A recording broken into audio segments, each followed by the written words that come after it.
wanahofia mvua inayokuja inaweza ikawa na madhara sana kwa hizo nyumba zao. Sasa tumekuja pamoja kama mnyonge kivulini, tunataka tusaidiane, tutafute njia, na kesho ndo tutaanza hiyo mikakati na wao vile tutaweza kuwa na nyumba ambazo zitakuwa ni nzuri na afueni za kuwasaidia.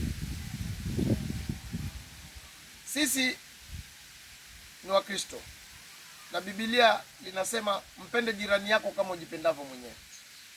Ninaomba tu wale majirani ambao wanaishi ndani ya huu ukuta, wale majirani wanaoishi hapa ndani ya Vipingo Ridge, popote kule mliko, mjue kwamba nje ya huo ukuta kuna majirani wenu na wako na shida sugu, shida za nyumba, hata wengine shida za chakula. Hivyo sivyo?